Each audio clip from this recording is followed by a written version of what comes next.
अरे यार 3 बजे फिल्म शुरू हो जाएगी, तू क्या कर रही है?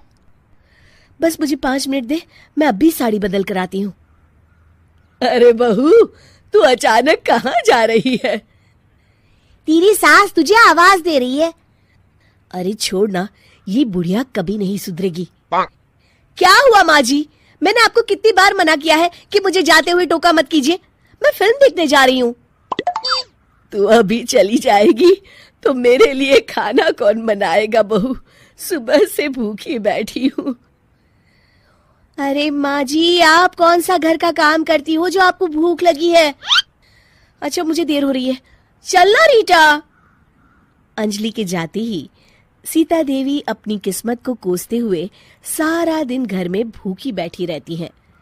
इस तरह अंजलि अपना बहू होने का कर्तव्य कभी नहीं निभाती थी। वहीं दूसरी तरफ अपनी सास के खाते से पैसे निकाल के अपने शौक पूरे करती थी। लेकिन सीता देवी इस उम्मीद पर थी कि एक दिन उसकी बहू सुधर जाएगी। फिर एक दिन सीता देवी की जुड़वा बहन गीता देवी वहां आती है। अपनी बहन को घर के काम करते हुए देख गीता देवी आग बबूला हो जाती है।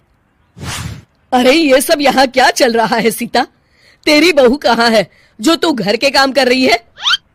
सीता देवी भावुक होकर रोने लगती है। अब तुझसे क्या छुपाऊं? मेरी बहू रत्ती भर भी मेरी इज्जत नहीं करती। मजबूरी में मुझे घर के सारे काम करने पड़ते हैं।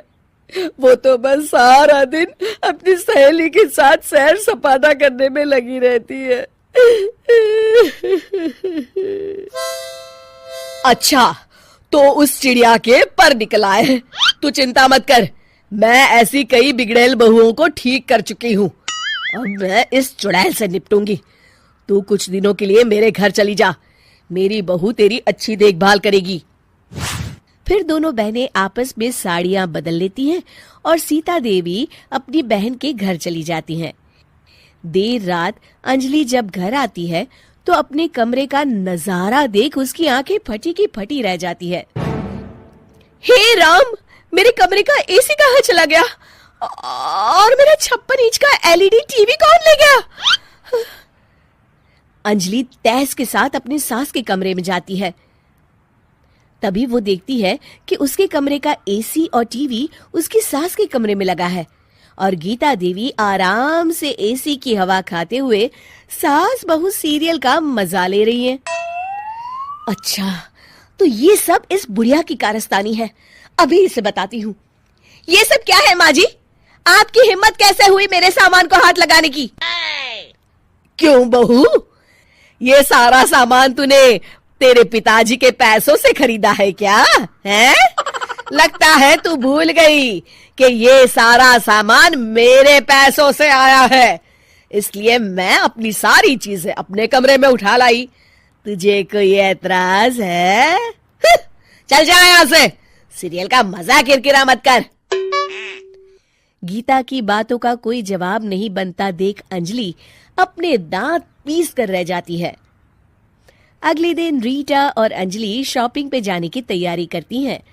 अंजलि जैसे ही अपनी स्कूटी पर बैठती है तभी गीता देवी स्कूटी की चाबी निकाल लेती हैं। अरे, ये स्कूटी कहाँ लिए जा रही है? ये भी मेरी कमाई की है। माँ जी, ये तो आप हद कर रही हैं। मैं बाहर पैदल जाऊंगी क्या? हाँ, पैदल जा। वैसे भी तुझे घूमने का शौक है, मुझे नहीं। देखिए माँ जी, इस तरह मेरी सहेली के सामने मेरी बेइज्जती करके आप ठीक नहीं कर रही हैं। आप मुझे अच्छी तरह जानती हैं, बाद में आपको पछताना पड़ेगा।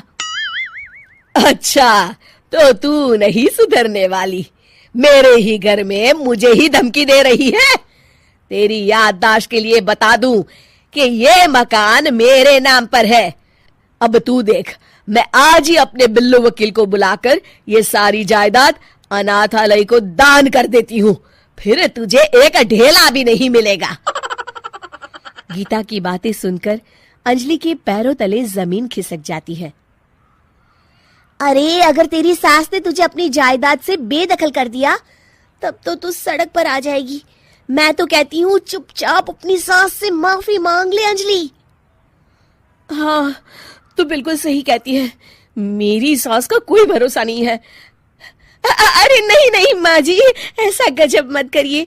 आज के बाद मैं आपको कोई तकलीफ नहीं दूंगी और घर के सारे काम ना मैं ही कर लूंगी। मैं आपको एक अच्छी बहू बनकर दिखाऊंगी। कुछ दिनों के बाद ये लीजिए माँ जी, आराम से गाजर का हलवा खाइए। खुशबू तो बहुत अच्छी है। हाँ माँ जी, वैसे मैंने सब काम कर लिया है, तो मैं आपके पैर दबा दूं? आप आराम से हलवा खाइए। इस तरह गीता देवी अंजलि को सही रास्ते पर ले आती हैं और सीता देवी वापस अपने घर में आकर रहने लगती हैं।